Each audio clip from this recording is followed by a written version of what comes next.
what training you get, really, what kind of life training and messages you get that then you may need to dismantle later.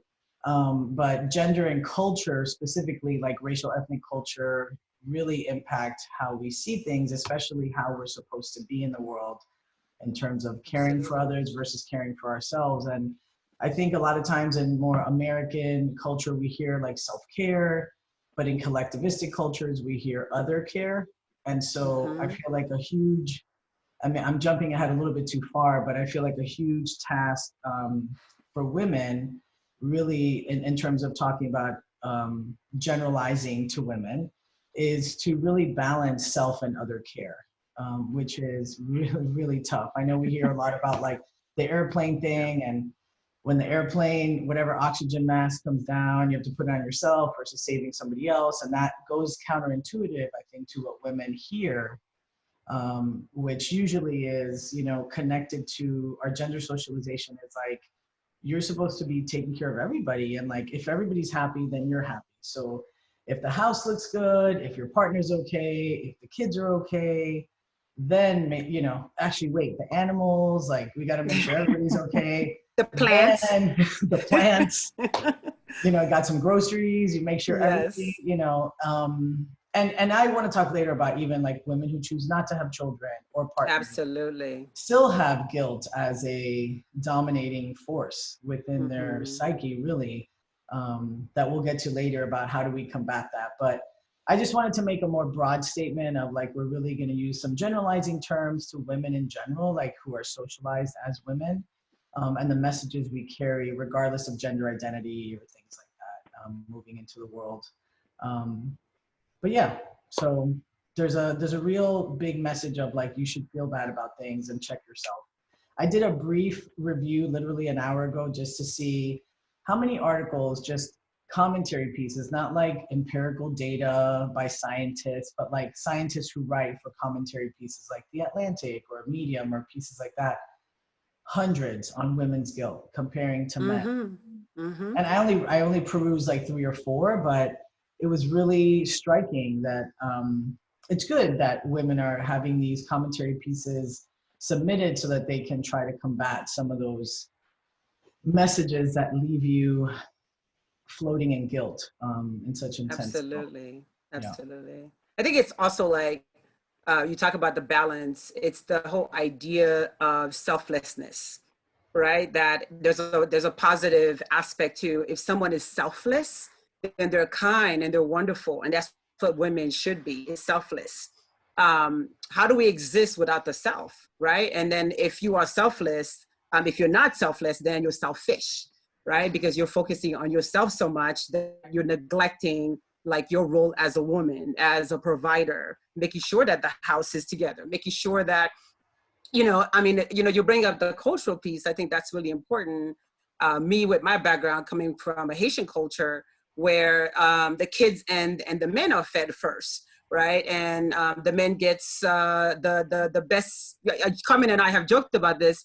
The biggest pieces of the meat, and those kinds of things. And so there's this idea, and then she's the woman usually in the kitchen, serving, making sure everybody has everything, their drinks and their food first, and then they may come and sit down if by the time they sit down everybody's not done eating anyway, right? So again, it's the balance of especially the cultural aspect of kind of changing the mindset of what we have learned growing up, that it is the way, what it means to be a woman. That identity means doing those things. So what does it mean if I'm not doing those things?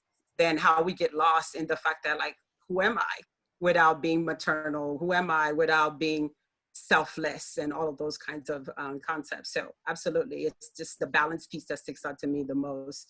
And I think that comes up a lot in work with women. Yeah, exactly. So I want to get into the weeds a little bit about, what really happens in terms of psychologists, what you see women struggling with. For example, let's start at the end of life. So what do you see women struggling with when they are dealing with aging parents, for example? Well, I know there's a Yeah. famous book that's called The Middle, right? So you're like the meat of the sandwich and everybody's depending on you because you have, if you have children, right? So it varies too. Like, I If. mean, just by human definition, how many people do you have to take care of, however they're related to you? How many things outside of you do you have to spend of the 24 hours? Theoretically, we sleep 6 to 8. That's almost a third gone, Yeah. right? And then we're supposed to work the other third-ish. And then the other third-ish is supposed to be for life, which also includes showering, taking care of yourself, driving to and from where you make your money. I mean, it's very, and this COVID crisis has shifted that a little bit with our consciousness around how we spend our time, how we spend our time. But going back to Deanna's question, in terms of, it's very existential too, because it's part of having to see your parents age, if you're fortunate to even see your parents age, right? Yes. So there's that piece of it. Yeah.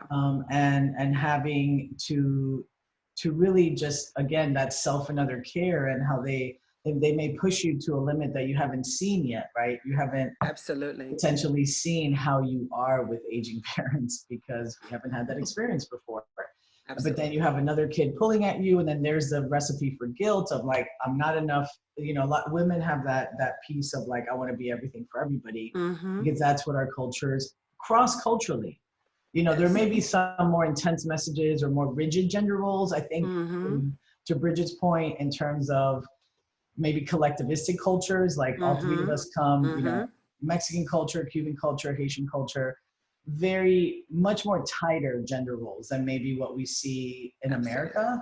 And so I think there is that even between siblings, right? If you have a male and a female sibling, chances are that female sibling is the female child is going to be taking care of the parent, or thinking about taking care of the parents, and again, these are generalizations. Yes, they have are. a lot of truth. And have a lot of truth. Yeah.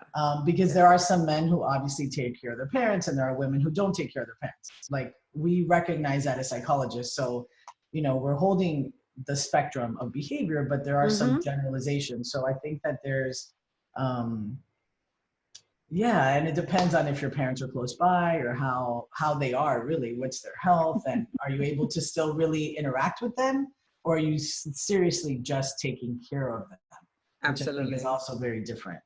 Yeah, I'm only laughing because I haven't been around psychologists a whole lot, and this is like such a psychologist answer. Like, a psychologist will never tell you, oh, this is like, it's always like, well, it depends.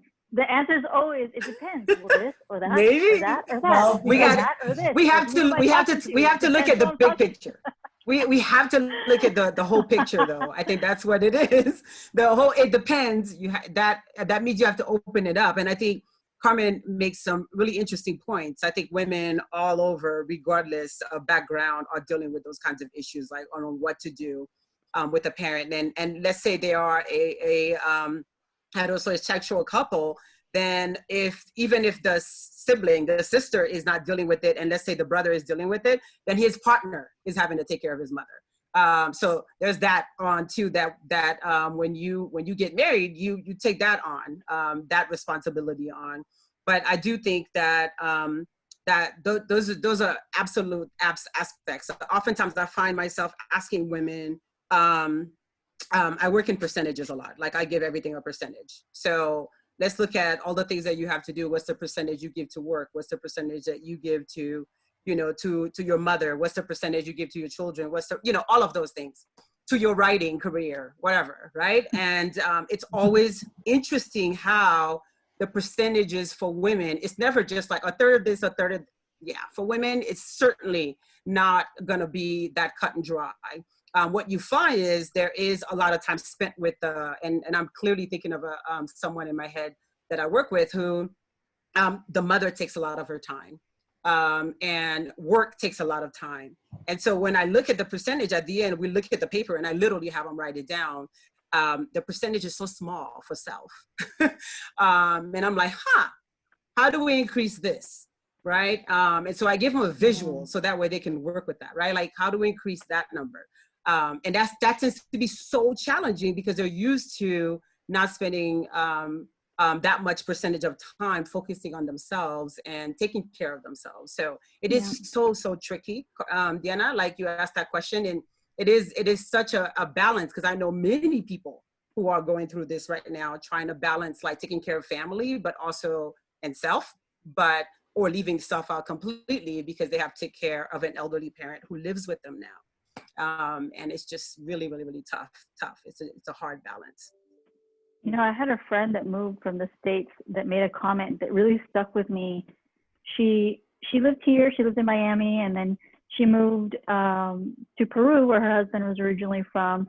And in Peru, they had the ability for her not to work, and they have 2 small children. And so she was staying home, and she said to me, and she was staying home and she had help in Peru. And she said to me, you know what? I actually don't know how I did it in the States. I don't know how I worked. We had 2 children. He had his job. I had my job. She's like, I don't know how I did that. This is a much better life. I mean, you know, and just the realization of like, wow, you know, she's right. We have real limits on our time. Yeah, absolutely. And COVID crisis has again highlighted this, that even there was, I can't reference this, but I remember like a week or 2 ago, there was somebody who posted an article or something about a brief survey that was done recently in heterosexual couples. Like, since you have, you know, there's a reason why work and parenting and school are 3 different things. And now they're all in one building with the same 4, let's say 2 kids, 2 parents, right? Like, whatever.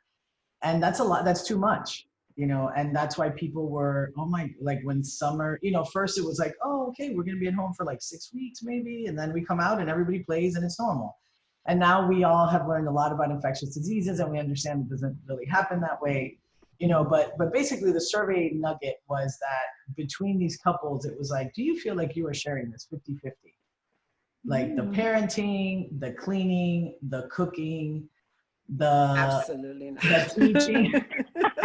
And so I think it was like 5, it was basically so disparate. Like the perceptions of the couple were so different in terms of that. And there's a lot of research on this, like men have a lot more leisure time, and we have like tons of research on how women have way less leisure time than men.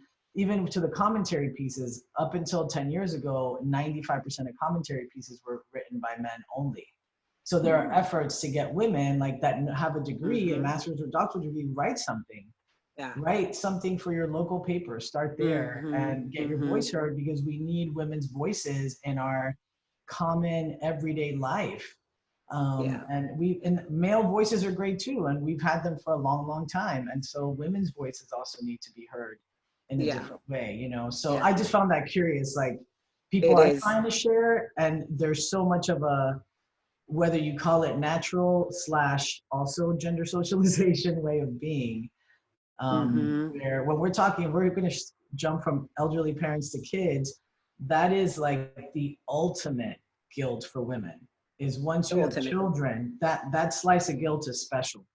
That slice of guilt is like mom guilt of like, oh, you know, so we even have research now that shows that kids with professional women, mothers, parents, right, that are out in the workforce later on in life really do really well. Much better. Yes. However, in the interim, those first 18 years, that's a lot of stress for that mother, self-imposed guilt. And there you go. Kid, like, self-imposed. hey, but you know, Sally's mom, you know, she brings cupcakes once a week. Juanita's mom, you know, she brings whatever. You're never there. Like, you're always at the university or you're always at your job. Yes. Yeah. So the kid guilt, you know, That's the biggest one. You're right. It's the biggest slice. What do you think it does to women's, you know, identity and self-worth to have the, you know, guilt from your not being enough as a mother, not being enough as a child of a aging parent? What does it do to women's identity? Wow, that's a heavy one. I think it, I don't want to use the word shattered, because I don't like to have clients use the word broken. Like, I feel broken when they say that. I'm like, you're not broken. But I think it can shatter that identity, that sense of self and who you are in terms of what you do. What comes to mind with all of this is the whole concept of the superwoman. and the fact that like as women we're super women. And I always say absolutely not, we are not super women. And there's research that looks into all of that, and looking at some of the work that's been done on this whole concept and the impact of that, of when we and I see it on Facebook all the time. Just even a couple of days ago I was browsing and somebody said we are super women.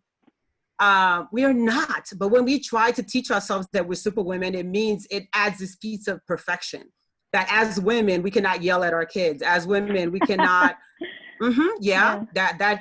That's necessary sometimes. As women, we cannot mess up as parents. I mean, and it also takes away the fact that this is all hard work. That when you are a good parent, and it's because you work hard at it.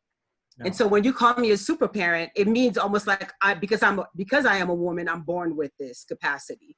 Or I've somehow come into this, this amazing superpower. It takes away the everyday hard work that comes into what it means to be a parent. Homework.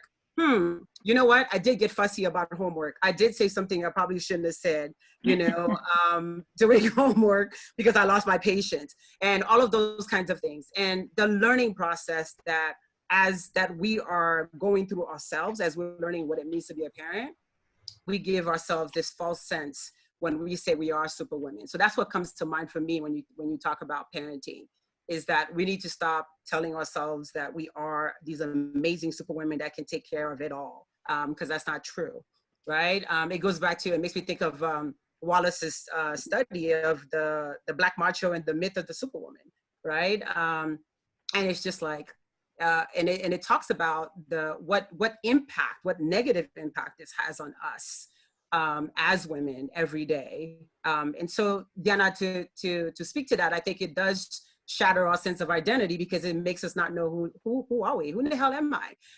Like I messed up as a mom. I fussed today. I yelled. I forgot lunch.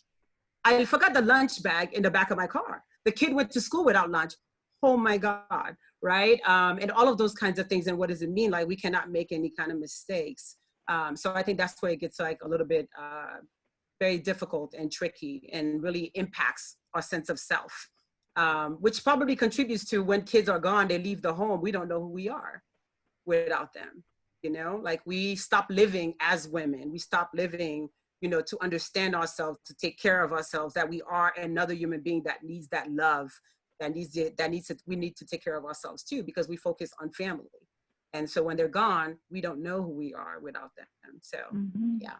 And then let's look at this other side of it. It's like the women that don't have this like natural nurturing type of, personhood. And then they feel bad for a period of time. Absolutely. Women who just like, not every human body can breastfeed. Women that can't breastfeed, then you're like, oh man, you're like kind of like a loser mom then, because you couldn't breastfeed.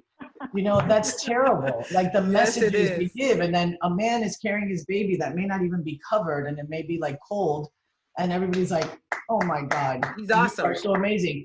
Then if a woman walks by with a baby not covered, you're like, what kind of mom are you? What are you doing here with your child? Right? Absolutely. So like same behavior, different response, right? Because we've all been socialized. He's babysitting. That kills me. Right, but we've all been socialized in the same. So my answer to your question is like, you have to question yourself. You have to interrogate that guilt. You have to question it, and you have to dismantle its power in your life, because number one, it's self-imposed. That is the main thing, is that guilt. Yes. People can make you try to feel guilty, to be sure. Yeah. To be sure, and especially in some of our cultures, it's like, what do you mean you don't feel what I feel? Like you're supposed to feel bad because I feel bad. And it's like, I'm thinking of aunts and grandmothers, like people who were trained under even stricter rules than we were, it was like, you better behave in this certain kind of way, or else, whatever that or else is. So, so I think part of it is interrogating it, because it is so self-imposed. Like you choose to have that guilt. That's what I've learned in my guilt process as a person who was very, very, I think it's an ongoing personal development process. Yeah, because it doesn't end. Right. I could say something, I have an aging parent who I'm going to move to where closer to me so I can take care of her in the next couple months. you know, and I'll say something and then I get this response and it's like, oh my God, I'm trying my best. Like, are you kidding me with this? Mm-hmm. You know, and so I think it's something that we need to recognize our power, that Yeah. we are allowing this to define us, right? And make different choices. We have to interrogate those messages and make different choices. Like that is truly, I mean, any psychologist will tell you, any mental health professional in therapy will tell you, a lot of therapy is looking at your messages. Why do you believe what you believe? And how is that guiding your life? You know, how's that Absolutely. working for you? Yeah. Well, Yeah. you know, I think also like a response is usually that we are ashamed of that person, that part of us. We're angry with that part of ourselves that is not meet, that is somehow not able to meet whatever it is society's expectation may be for us. So we feel Yeah. shame, we feel angry towards that part of ourselves. I sometimes use the analogy, you know, that we put her out on the porch. That part of ourselves is sitting out on the porch. Even on a hot day, you're not even willing to give her a glass of lemonade because you're so pissed off at her, right? So I use that analogy to help women to be able to recognize how, like, what they are doing, and this ability to choose. You can allow her in. You can allow that person who maybe is able to speak up and stand up for herself, but you don't want to deal with that part. I can't right now. I'm going to put her away.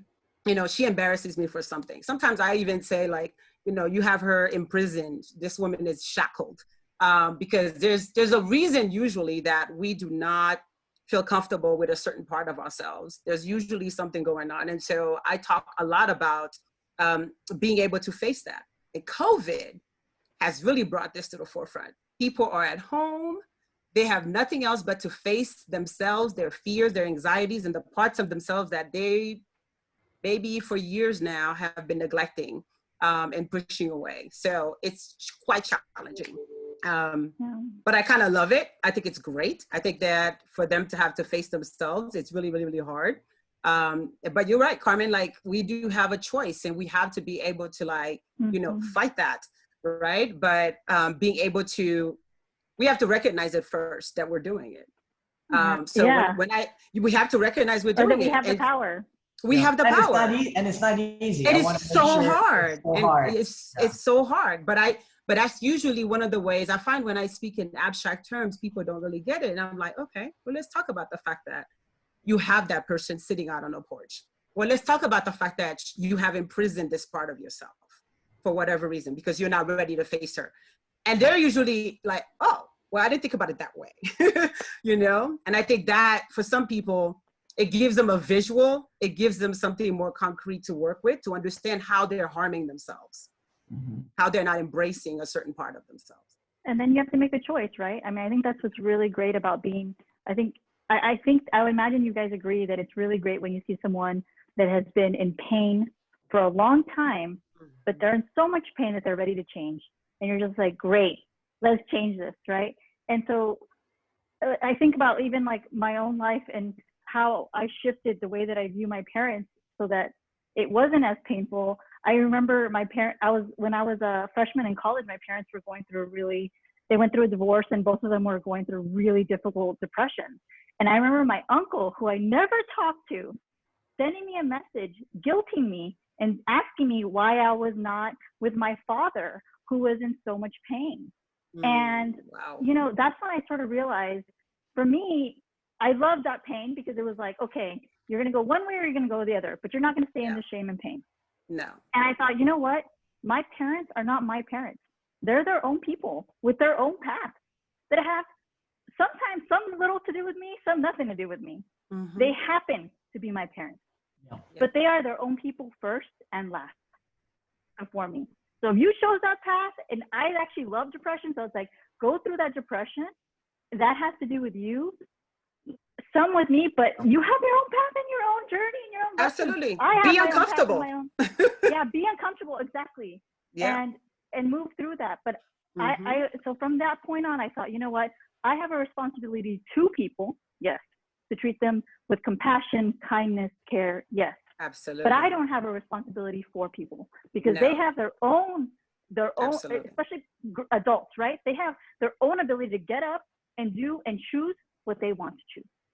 Yeah. And I'm not going to control anybody because I can Yeah. barely control myself. Yeah. You're touching on Yeah. a really, it's a bit of a hot topic there, right? Like parents sometimes who can suck the life out of their children, right? A very narcissistic parent, and the shame that comes with being that kid and not knowing, and I use the word kid, like the child of that person, and not knowing how to balance all of that and getting guilt all the time, and standing up for it, learning to stand up for yourself. You know, I find what's most challenging too is, go ahead. Did I hear something? No, sorry. Oh. Go ahead. Yeah, I find that one of the things that happens in those kinds of situations too is sometimes I have to highlight the fact that parents will get in our way, partners will get in our way from us changing. Because Dana, you brought up change, and I think change is important. We can have the awareness and still not change, right? Because it depends on the environment that woman is living in. So her partner, her mother, they can get in the way. But what I find is we usually are the biggest obstacle in our own way, right?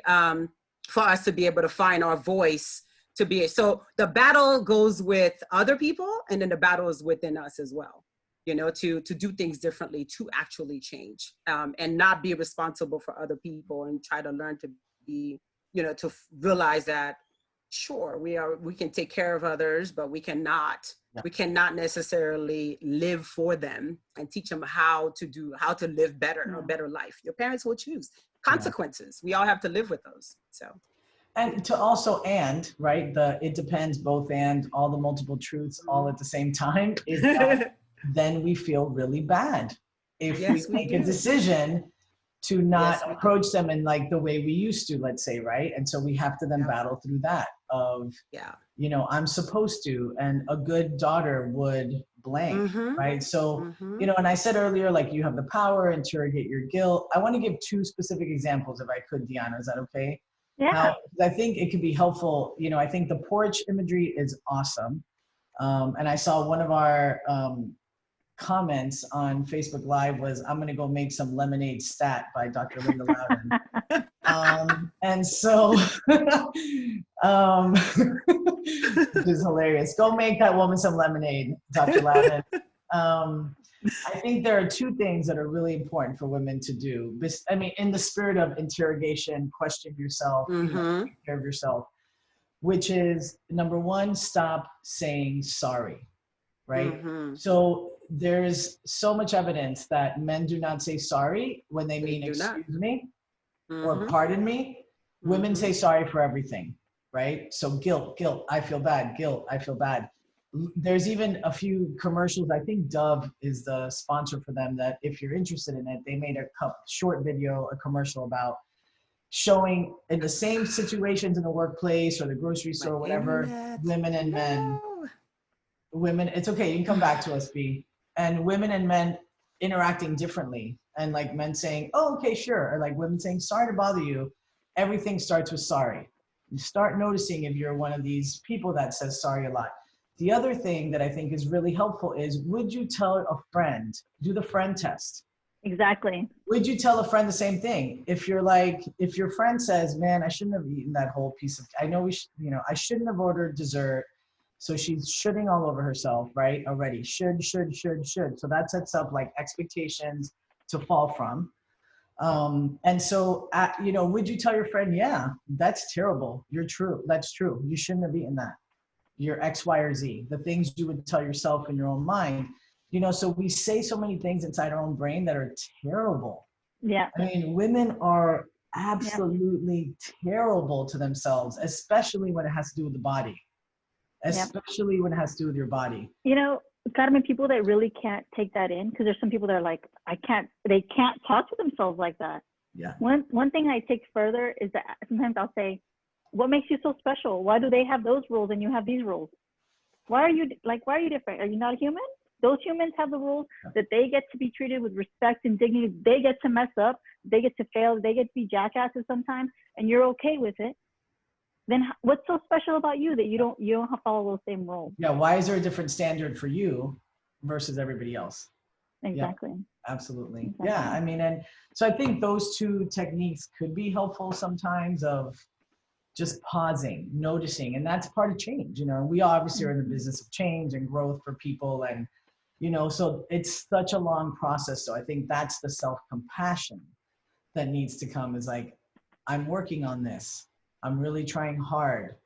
You know, these are messages that I've had forever. You know, I'm 50, I'm 35, whatever it is, you know. If I want to choose to not have children, I will have to deal with all the BS at every family reunion since I was 16. Like, where's your boyfriend? Where's your boyfriend? Are you dating anybody? You know, it's like the constant of, you need someone to take care of you. Yep. Obviously. So women who choose not to have partners or children then are seen as less than. And that, you know, we have definitely like a stronger childless by choice movement now, and more women who are embracing that identity. But there's still a lot of family guilt and shame around women who don't get married or have children. Yes, huge. Yeah. Or choose not to be partnered later, right? I mean, how many times have you seen a woman who's divorced who just gets so gets bothered so much by others about dating, and she's like, I'm telling you that I don't want to. Yes. You know, and like, they're not allowed that choice anymore. They're like, no, you have to, because it's going to save you. It's like, you know, I'm not too sure about that, because that would mean that everybody who's partner is more happy, and we know that that's not true. Right? So. Yeah, I got disconnected, so I missed part of what Carmen was talking about, but I think I got. Yeah, I was just saying, stop saying sorry and do the friend test of like, would you tell a friend, like, if a friend's saying, oh man, I shouldn't have eaten that piece of cake, be like, yeah, girl, yeah, you do look fat. Like, you're not gonna say that. Like, everything you're saying inside, like, oh my God, I'm so fat. Oh my God, I gotta lose weight. Oh my God, I can't believe this. Oh my God, I can't believe this. You would never, ever, I mean, you might say that for a friend, but you are in the minority. Let's just put it out. Absolutely. Like, that's a different kind of friend. We're surprised you have friends. Right. But generally, you're just like, no, girl, you deserve it. You had a hard week. You know, have another piece or have another drink. You know, just very. But if it's ourself, the measure, and what Deanna was bringing up is, why do we have different measures, rules, standards for ourselves and for other people? You know, so then it's like, we are really wanting to be super. We do. Better than and funny enough, else. that's the thing that usually catches people, is when I say, would you say that to a friend? Right. Maybe that's what men have conquered in some way. I love watching men and seeing, even my husband, like seeing what he does with, he's shameless. He's almost shameless, you know, and I have another friend like that, and I like watching them, and maybe that's what they've conquered, that they treat themselves the same way that they would treat others. Like, they wouldn't care if somebody else did those things. So they're like, what do I care if I do those things either? Or even if someone judges me, right? Because I think underneath all of this is, do you accept me? Right? That's the question. And it's like, that person doesn't accept me. Oh, I'm not making that person happy. Oh, I'm not making this person happy. And it's like, you're never. I always think of, like, I know people don't like Oprah, but I love Oprah. And I always think, you know what? If people don't approve of Oprah, don't like Oprah, there's never going to be anyone that everybody approves of. Right? Like, you're never going to get approval. It's because a woman's worth is tied up on what. That's what I was going to decide differently until what other people think about her. Go ahead, B. Yes. Yep. Yeah. So I was going to say, like, what's attached to that is the fear of being abandoned by everybody, right? The fear of losing people. And so this is where we tolerate a lot of things that makes us unhappy, but at least we have the people next to us. I'm willing to take that, right? And so our worth and all of that is tied to this whole concept of, like, you know, do you accept me? And, you know, so yeah, it's heavy. But yes, men they're very comfortable. You talk about your husband and see it as they've been taught, you know, part of it is, we also, I mean, it's, again, aging research shows that women in their 40s become stronger and more independent, and men become more emotional. Oh my God, all the human characteristics are available to every person, every human, but we genderize people now even before. And no offense to anybody who does, like, really, they're called sex reveals. They shouldn't be called gender, because gender doesn't really get constructed until age 3. But anyway, I'm just saying, I think that we put too much into, like, when people are like, it's a boy, there's like blue smoke or whatever, and everybody's like, and it's a girl. Like, happy for different reasons, right? But because they're going to go into these 2 different training programs. And then obviously if there's a person who doesn't really fit what their gender expectations are, that's like a whole other Facebook Live conversation, you know, in terms of the battles that one has to deal with within families of if you're a girl who's a little bit more masculine or if you're a boy who's a little bit more feminine, and having to deal with all the family's reactions to that, going outside of their dream of what they wanted for you as a boy or as a girl, or as a girl. before you were born, you know, because we have the technology to know that now. It's just, And you know, it's harsh training. It's harsh training for both primary genders. Because what is the number one complaint of a heterosexual woman in her partnership with a man in therapy? Almost always. It's like, well, emotionally, you know, it's like I get those needs met from girlfriends. Like he just, and it's like, well, he didn't learn how to do it. That part of it is it's not his fault. I mean, yeah, when a man reaches 2025 and understands like, okay, gender socialization, I need to work on this part. Just like women have to work on becoming more independent, you know? And self-focused beings, and so to share humanity in that way, because being strong is not just for one gender, you know, or being emotional is not just for one primary gender. All of these things are important for our human experience, you know. And I think, but there's a problem with, you know, we're also talking about a certain generation, right? Like, because I think we've all noticed that there is a difference in younger generation. And I think about this study that this woman did that looked at songs. And so older songs, I won't quote the years because I don't remember, but older songs had a lot of us and me, and newer songs have a lot of I. So that, this researcher looks at narcissism and the increase of selfishness, and has seen a real increase in selfishness in the new generations, because I think we tried to overcorrect to this exact problem. 100%. The self-esteem dilemma. We went from here, and now everyone's about, you know, these new generations. It's more, we have been trained more I and less we, because all these women were like, I'm tired of this crap, like, you know, just caring about everyone else, care about yourself, and they really put that into their children. But it's like, oh, there is a balance here that's important, because we live in community. Yep. I think, yeah, we did overcorrect. I mean, there was sort of like, you know, we were fed, we had like, okay, here's the kid breastfeeding and you can have a cigarette at the same time in the 70s, right? Very different. Then information age has changed that. So then that also creates more pressure, right? So how many moms have I heard like, oh my God, did I make the right baby food, like organic, blah, blah, blah, whatever that I have to give my kid, and then I didn't do this, or, you know, I didn't do this for their class, or the body image stuff. All the things that a mom or a woman, you know, wants to gain acceptance. But I feel like the sort of like participation ribbon culture, you know, is like everybody gets a ribbon. That is not, we set these kids up at some level for a little bit of failure, because not everybody's going to think you're special, you know? So I think parents need to really balance that, which I think a newer generation, again, commentary pieces have helped, of showing people like, we did too much of like, oh, self-esteem, you're so awesome. Yeah, every child I think should have at least 1 or 2 adults that think that they literally can do no wrong. That goes a long way. Speaking as a psychologist, it doesn't matter if it's a biological parent, if it is, it's better. But if it's a grandparent, an aunt, whoever, an adoptive parent, if there is one adult that truly believes that you are so amazing, and at the same time they can teach you that there are limitations in life, you know, and there are things that you can prepare a child for in life. Yeah, I mean, we all feel that immediately, right? Like, think of a person that you know loves you, and they watch you walk into the room, you act differently. You know, you stand taller, you act better. You know, yeah, so it helps. But not the deluding oneself to thinking, you know, you're so special that you're going to get this, you know, $80,000 job when you get out of high school. Yeah, which is really what we're seeing, right? There's like a lot of like, oh, I'm just special, and I just deserve this. I was watching a Shark Tank episode, and it was exactly that. I was like, and the you know, the sharks that had worked so hard all those years are like, get out of here, you're delusional. That's not how it works. Not because you're cute and you have this, this took us years. We didn't just arrive. And that's what I'm realizing more and more as I interact with the younger generation, is that they have this perception, maybe because of social media, that you just arrived because you arrived,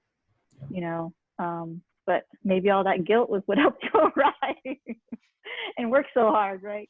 I think we're seeking balance, right? Always seeking balance of, like some confidence, put your shoulders back, be confident, think of yourself in a positive way, and at the same time be humble. And how do we hold the both and constantly of be confident, not arrogant, know what you know, be aware of what you don't know. Don't think you know it all, but also, be humble. I think hopefully that's what we all try to do, honestly, We have about 10 minutes, and I was thinking that what we can do is to close up, is to just share what we would say to someone.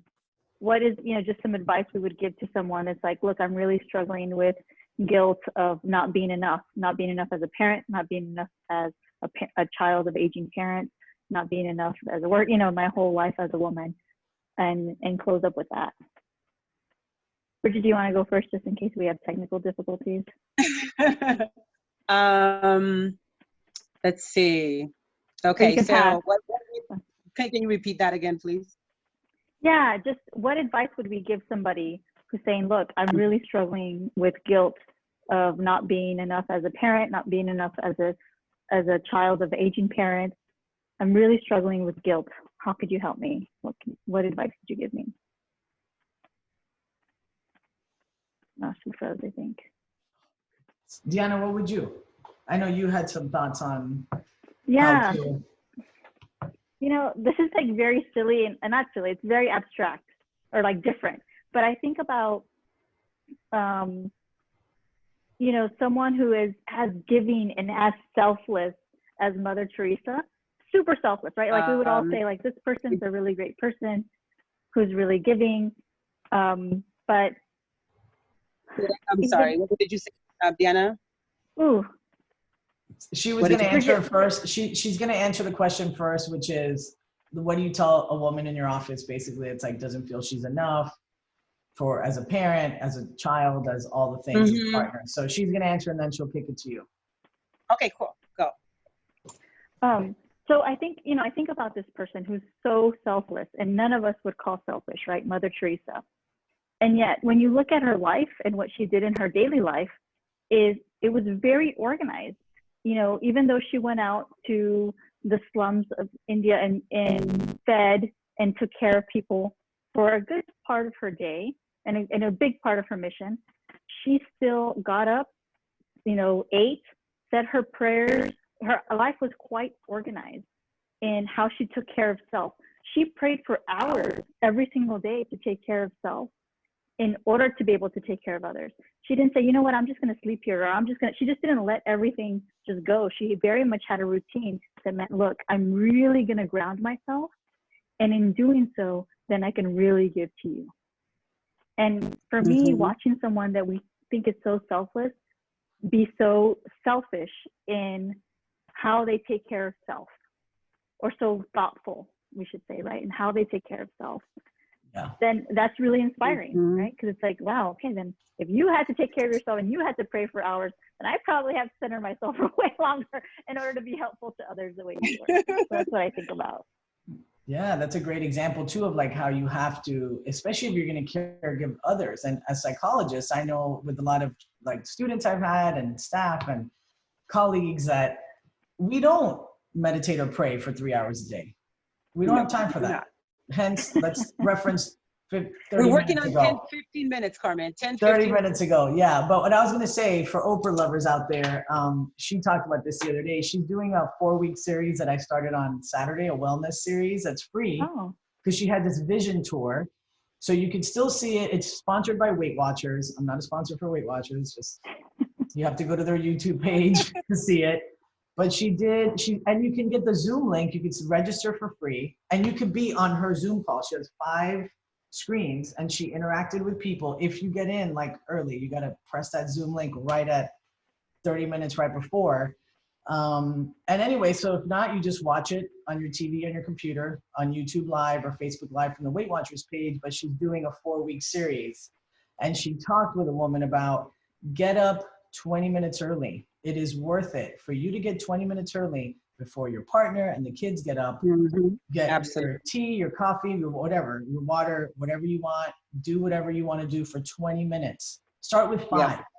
If you can't push yourself and you think you need to just linger in bed, be there for you to feel more grounded and centered before you start your whole giving process, which starts right when the first person or the dog or cat gets up, I guess, to following you into the kitchen to get their needs met. You know, so that's another tangible piece of advice, that if you're feeling like kind of rushed already, just get up a little bit earlier. Because, you know, the mom's shutting down the house too. Sometimes people say dad goes to bed and here comes mom 20 minutes later because she like set the alarm, make sure the litter was clean, lock the door, make sure the garage is closed, make sure all the kids are in bed, you know, blah, blah, blah, blah, blah. Make sure the kitchen is clean.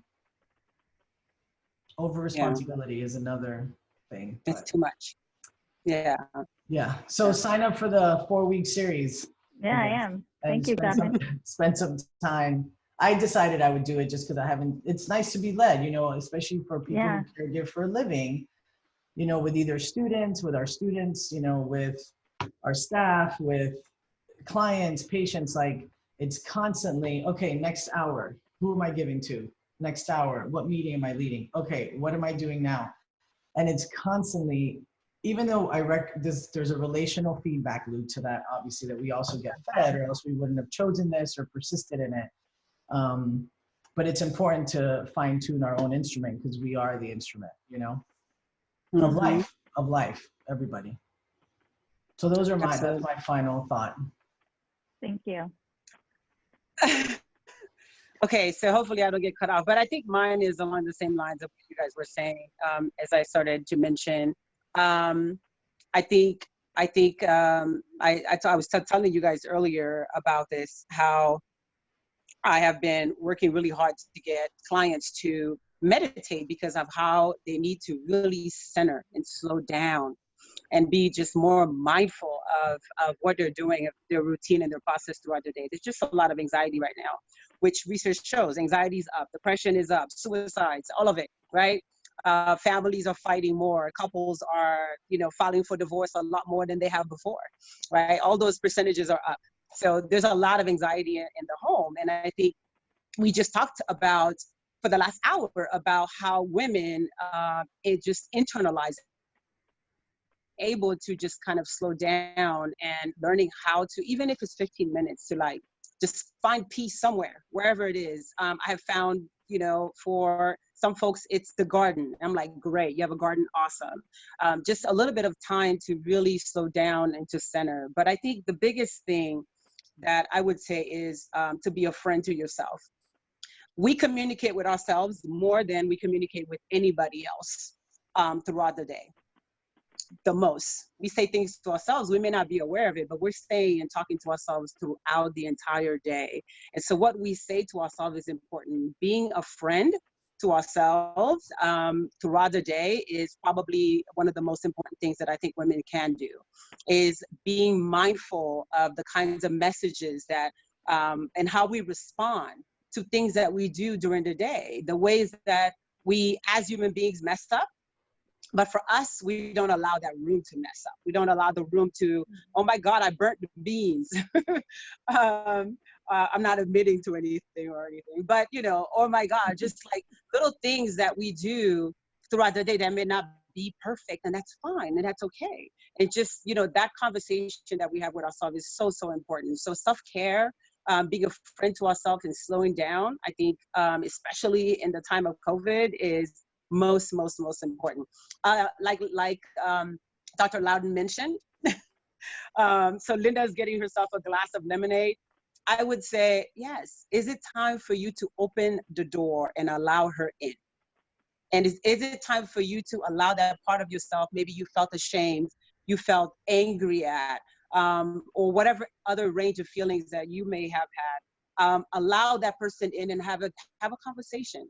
It's time for that conversation. Let her in. That's what I would say. Offer her a glass of lemonade. Maybe spike it up a little bit with a little rum. Then you don't care about anything. The Caribbean hit at the end there. You know, just allow her in and have that conversation. Yeah, I love that. I love that, Bridget. I love that. Yes, honor that woman that takes you throughout the day. That person that gets you up in the morning to clean house, to feed people, to go to work, to take care of clients if you're a therapist, whatever you may be. That woman, we ask her to do so much. It's not that hard for us to allow her in and give her 5 minutes of a conversation and saying, listen, I hear you, your day's been hard. You know what? These last few months have been hell. But guess what? You have handled it. Sure, your mom gives you a hard time, but guess what?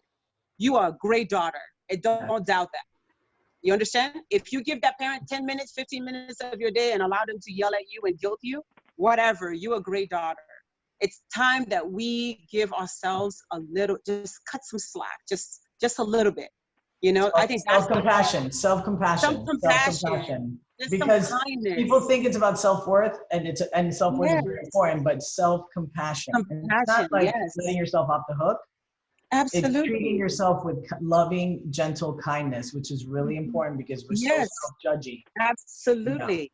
Yeah. Absolutely. We're so used to just like, lock her up. I don't want to deal with her right now. Like, yeah, I love the imagery. You know? I love the imagery of like but it's a conscious choice, Bridget. What you're talking about is like there's a consciousness of challenging our thoughts, challenging our culture, interrogating them, figuring out what they are, so we catch them, right? And then we can eventually open the door to the porch. Absolutely, absolutely. You can crack a little window, because sometimes I'm like, look, crack a window. And when you crack a window, what is she saying to you? What is she saying to you when you crack that window? You know what I mean? So you may not be open for the door. You may not be ready for the door. And that's okay. It's baby steps. It may be a lot. So that's what I would say. It's just self-care, slowing down, be a friend to yourself. Allow her in, I'd say. Thanks, Bridget. Thanks, Deanna, for having us. Bridget. Yeah. Deanna, thank you. This was great.